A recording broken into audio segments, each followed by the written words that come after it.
Thank you very much, and to the organizers of this amazing timely conference and excellencies, the Commissioner of Health and all dignitaries that are present today and esteemed guests, respectable colleagues, protocols observed.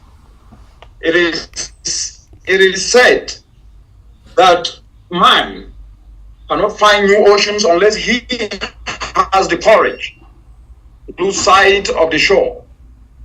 And this saying analogizes synthetic biology, which the previous speaker, Prof, has elucidated excellently. But the point here is that we understand that synthetic biology as an area of emerging development is with us, like exploring new oceans. While it represents new possibilities with each passing day, it also brings with its risk a reality that calls us to embrace what I call a balancing act, especially under climate change. At the 15th Conference of Parties to the Convention on Biological Diversity held at the end of last year, member states did adopt what is called Decision 1531 that covered recent technological developments in synthetic biology. And at the core of this decision was the need to ensure that developments in this area are adequately guided so that we can draw maximum benefit and minimize risk to nature, the most effective buffer against climate change, and of course, an economic pillar. This balancing act therefore means that the discussion with synthetic biology cannot happen within what we call the nature test. And it aligns with the theme before us today. One of the core enablers to achieving this balance is data. Because data on merits and demerits of this synthetic biology to nature, which by extension impacts us through the food we eat, by extension impacts us through the water we drink and the air we breathe, and even the enterprises and the livelihoods and activities we engage in. Our success in combating climate change cannot be underestimated, especially within the context of these realities I mentioned today. The reality is therefore that nature is worth up to $125 billion, contributing to 50% of the global GDP. And examples of this balancing act within the changing climate today, it is one that can be drawn from what was already mentioned earlier in the field of medicine. Had it not been for the breakthrough in the synthetic biology, as we already heard, we would need an area larger than the surface of the earth to raise peak, to harvest insulin to help hundreds of millions of diabetic people around the world. Such an approach would be a political catastrophe. Millions of acres of land would have to be converted. Big farms and dangerous land-based emissions would escalate through climate change through the roof. The technology of the 1930s. But in the 70s, scientists found that setting human insulin genes into a yeast cell encouraged the production of the critical proteins treating diabetes. And this is an invention of synthetic biology, as we already heard, that is used to death for producing many other drugs. A growing success in synthetic biology can pass the nature test. But on the flip side, we cannot ignore is that pesticide-resistant and insect-resistant genetically engineered crops have been found to significantly increase the use of herbicides by up to 50% as peak today, and pesticide by up to 7%. What happens is resistance, common herbicide resulting in the need to increase the use of these chemicals. And with the changing climate today, with crop failure, estimated values beyond imagination today, and even in moving towards genetically modified crops across the entire world, these genetically modified crops worldwide are designed to tolerate increased herbicide use, to reduce pesticide use. And this impacts our biodiversity. The impact of biodiversity in two fronts. First is the leaching of excess chemicals in the open environment that pollutes and degrades our biodiversity. The second is the transfer of genetic material to wild population, resulting in the loss of species and the creation of new invasive species. All these limit nature's ability to combat climate change, the most critical hour of need in the world today. The urgency to combat climate change by leveraging nature is underscored in the latest United Nations Environment Report, called the Adaptation Gap Report, which underscored the inadequacy of adaptation financing for developing countries, taking it at 10 to 18 times as big as international public finance flows and the current adaptation gap, mostly in developing countries, which most of them on the African continent, is up to $266 billion US a year. While these astronomical sums of money, what we know is that $1 invested in nature-based solutions will trade up to $30 in economic benefits, a 30-fold return towards enhancing climate resilience in the African continent as we speak today, developing regions, an investment of $800 million on nature-based solutions would result in benefits of up to $3 billion to $16 billion US annually. Today, the United Nations Environment Programme is launching another report called the Emissions Gap Report, which is revealing that current Paris climate change practices are insufficient, setting the world on a path between 2.5 to 2.9 degrees. This is coming at a time when you look at the African continent, a continent that is warming twice as fast as the rest of the world, only shows us that we're heading towards a dangerous direction. Some parts of countries warming even up to 3 degrees as we speak today. You take Turkana in Kenya here, warming as 2.7 degrees. It means that people will only be plunged into suffering pathways. And what this report tells us is that emissions must fall by up to 42% in the next 7 years to attain a safe 2 degrees and 1.5 degrees. While this seems like an insurmountable challenge, nature offers an effective, accessible solution. And this is why, as we're speaking today, the continent, protecting nature and restoring some of what has been lost, account for at least 30% of all global actions needed to stabilize our climate. In the Congo Basin forest, the Congo Basin, an ecosystem that is unique, that stores more than 30 billion metric tons of carbon, which is more than all the tropical forests in the Amazon and Asian combined. Oceans, ecosystem generating 50% of the oxygen that we need globally, absorb 25% of all carbon emissions, and capturing over 90% of the excess heat generated by the warming planet.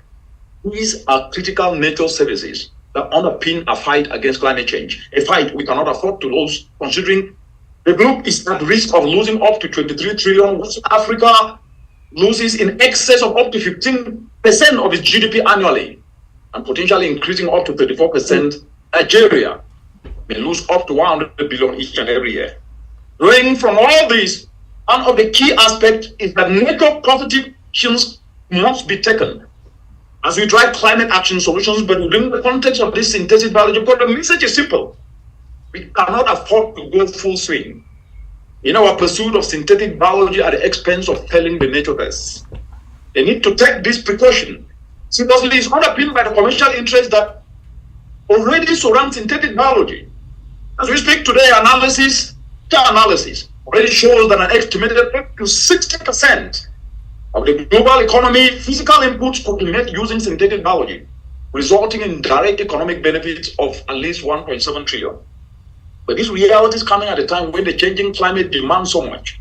When we are seeing crop failure, we're seeing our soils disrupted by this very aspect, means that we cannot leave us with the fact that we look at this. We're not changing climate as well as the data, because we know that some applications, such as agriculture, holders, genetically modified seeds also have interest in herbicide and pesticide industries. And these intense commercial interests can potentially sway the debate against nature in fighting climate change, which is a critical consideration for decision makers. Distinguished colleagues, ladies and gentlemen, even more direct applications of this aspect to combat climate change have been researched. And this equally will need to be subjected to the nature tests to ensure that they are safe for nature. For example, while transport contributes up to 16.2% of annual global emissions, through petrochemicals, genetically engineered microbes show potential for efficient biofuel production.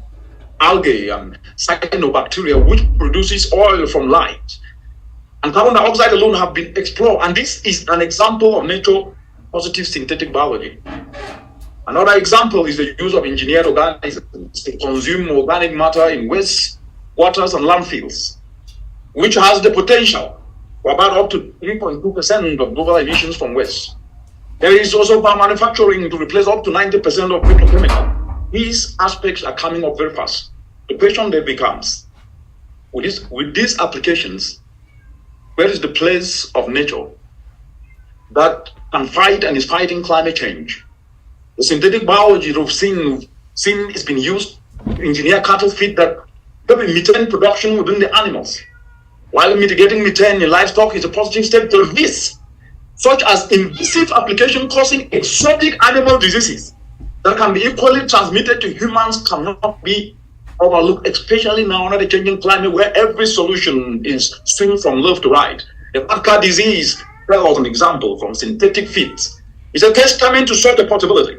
This is especially so considering that there are already more accessible techniques like the use of biodigesters that has proven to be effective with fewer risks to humans and the environment. And therefore, it becomes very, very important for us to reimagine our thinking on the changing climate and the discussion today. A discussion that is very timely, but it's also a discussion that can set the trajectory of this continent in a direction like never before. What we see is that notwithstanding the benefits synthetic biology needs to be explored from a nature-positive lens, ensure that we simultaneously win on the climate front. And this calls for a reimagination. It calls for an urgent reimagination underpinned by the following principles. And the first principle is what I call synthetic biology developments need to be at par with environmental monitoring and climate action. Healthy ecosystems and diversity are the strongest defense we have against climate change. These have been established through facts, through data, and these ecosystems such as peatlands, for instance, while covering only 3% of the entire world, store twice as much carbon as all the forests, the flood protection, water filtration, among other services, key to climate resilience. The contribution of nature to combating climate change is unquestionable. And if you take Nigeria, for example, agroforestry improves forest management. And forest restoration have the ability to sequestrate up to 9 metric tons of carbon every year, bringing the country closer to meeting its emissions reduction target by 20% in 7 years from today. No other solution can do that. But the developments in synthetic biology, with a discussion taking center stage today, need to be undertaken through the lens of ensuring that this nature's ability to combat climate change is not compromised.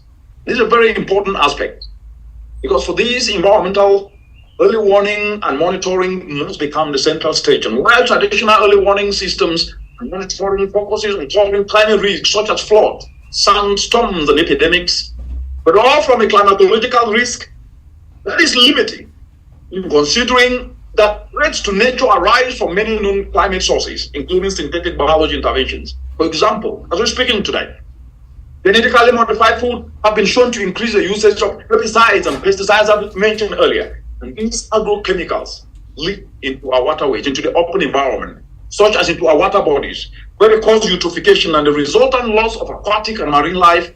And at the same time, when we consume this, we get sick and get sick again as we depend on antimicrobials. Ending up, we are really resisting the very antibiotics we take, resulting in antimicrobial resistance that is costing the lives of over 4.1 million Africans across the globe. And it causes the growth of these resistant species, which displace wild species to further destabilize our ecosystem. It means that under the changing climate today, with what is happening with synthetic materials, creating our ecosystems that are the best natural defense against climate change, we cannot ignore this dimension.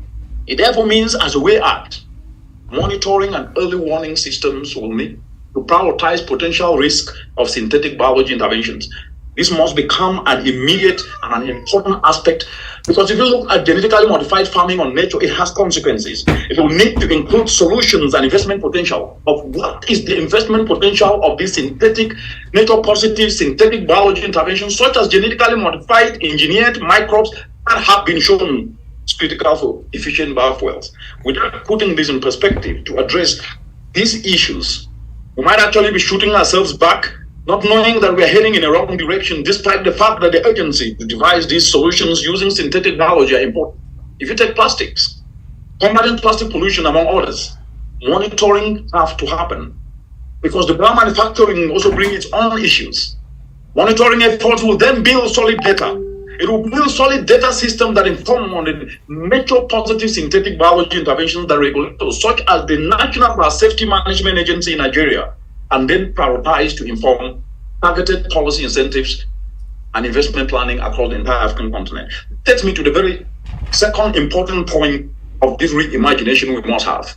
We must leverage investment planning to decide which investment in any aspect we must do. The commercial interests surrounding synthetic biology are intense. Yes, they are intense, and investment in nature needs to up their game to tilt preferences away from unsustainable synthetic biology interventions. For example, compound methane in agriculture, synthetic biology techniques are being applied to develop engineered animal feeds that do not result in methane release. Such interventions can potentially cause risk in areas such as health, where exotic zoonotics, diseases such as mad cow, are caused by these engineered animal feeds. But we know that simple biodigesters develop across the continent, which we've actually been doing, and getting data needs to be coupled with these other solutions of nature that I've mentioned, in terms of their safety, in terms of their social. And what we are seeing is that investment in biodigester are safer, cost effective, and nature positive, and these nature positive interventions generate inclusive incomes.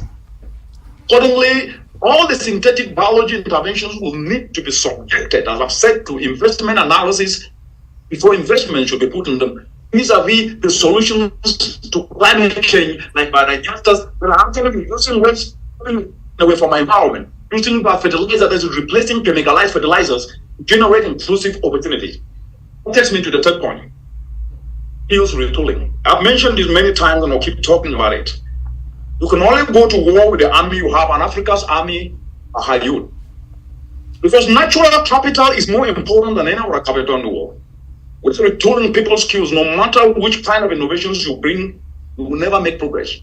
And therefore, skills retooling and ensuring that the human capital of our people, their skills enhance. The multidisciplinary area of synthetic biology therefore needs to become a core package to be understood, and the environment to consider this intervention must be taught in school. Because synthetic biology interventions, they could pose significant risk to the environment to the point of diluting its ability to combat climate change.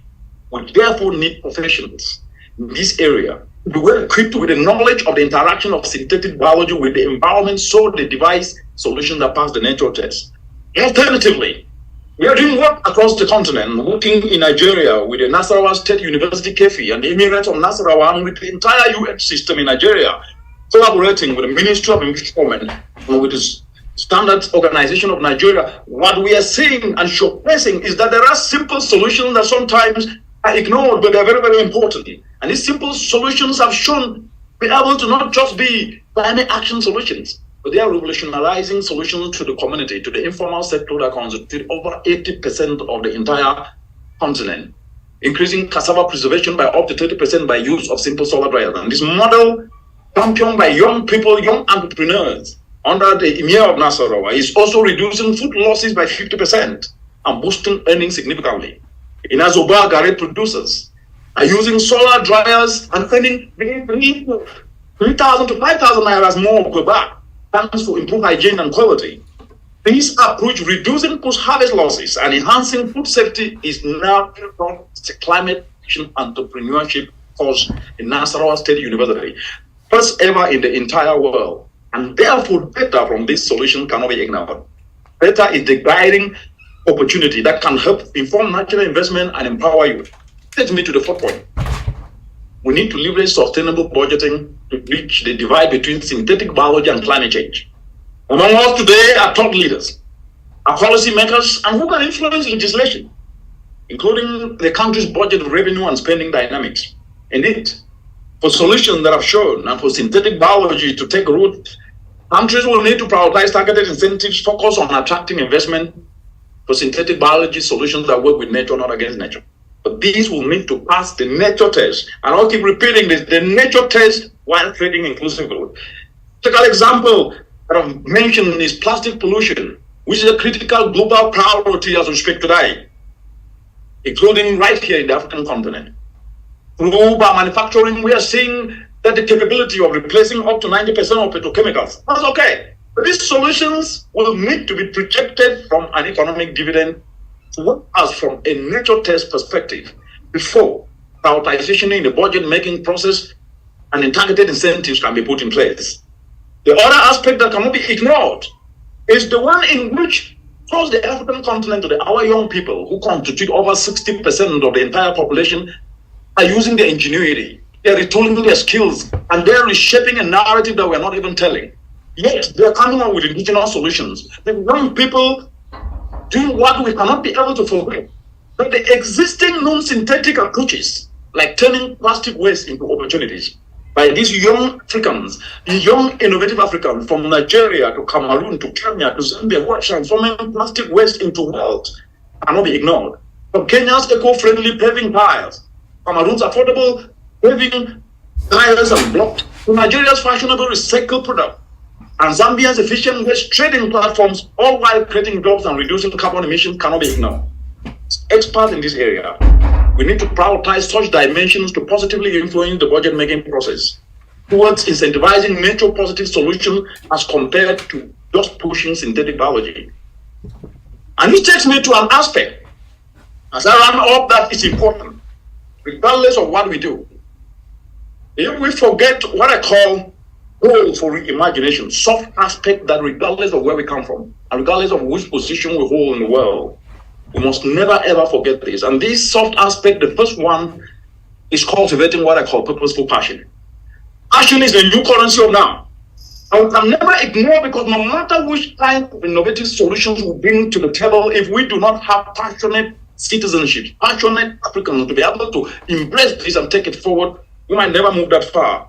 Give idea to passionate, purposefully selfless individuals, and they will be able to turn those ideas into billions of dollars. Give money to somebody who's not passionate, the money gets squandered and nothing happens. We must cultivate purposeful passion, which comes from an internally driven desire to for value in turning community challenges into opportunities. And we must always remember this. You will not always have money all the time, but we can always have passion, and that is your fuel that can take you forward, that can be able to help you to keep you going. And this takes me to the second point, the most important. We need to train our minds. The most innovative country to speak today in Africa is ranked the 45th globally. And this reality reflects what I call where has it worked syndrome. Now you bring up a solution anywhere in the continent, and the first question is, who say it don't work? It don't work for who say before you talk them. And that is not a good attitude that we as Africans do have. The where has it worked syndrome, which Africa is suffering from today, must end. What it means is, as Africans, we tend to prefer replicating what has worked elsewhere instead of initiating our own indigenous solutions. Many innovative ideas are often made with this question: where has it worked? Who say it don't work? Which tend to be self-defeatist. Only way to get ahead is to pioneer solutions, which we urgently need in the continent. And for this, we need to train the mind. We must take the deliberate steps. Train the mind by starting with what we have and build on it, not waiting for perfect circumstances, because this is what will give us the opportunity to move forward. This is what I call faith, a belief that we can be able to revise and act on what we have, leverage what we have, and leveraging what we have and moving forward. We will be able not only, but with such efforts of we will find hope. Hope builds within what works. Hope for positive results come and generate more. Because, ladies and gentlemen, what is more important today is not just what we know. It is that each of us hold a piece of the solution to the changing climate today. The statistics and the facts are known, but the action is where the glaring gap is. Each of us hold a piece of solution. We need to drive positive change and climate action, because the prevailing climate emergencies, from drought and flood that we see each and every day, from everything down to the point of suffering and crop failure in our mother's farm, means that we must be able to leave no alternative. It leaves us with no alternatives, but we know that together we can turn climate challenges into climate opportunities. By leveraging solutions that work with nature, not against nature. By leveraging solutions that work with human health, not against human health. Because in the mid-1940s and 1960s, as the clamor for self-determined role actually ruled across the entire continent, in a struggle to win independence for their people, handing fathers rose up. They did not postpone this call for a day or when looking for solutions elsewhere. They did what was needed at that moment to be done at that time. And we must therefore at this time, during this very important conference, engage with boldness, engage with unity of purpose, and train our mind to pioneer solutions, and with seizing the space of working with nature and not despising our small beginnings. Because we know that if you think you are too small to make a difference, you haven't spent a night with a mosquito. Thank you very much.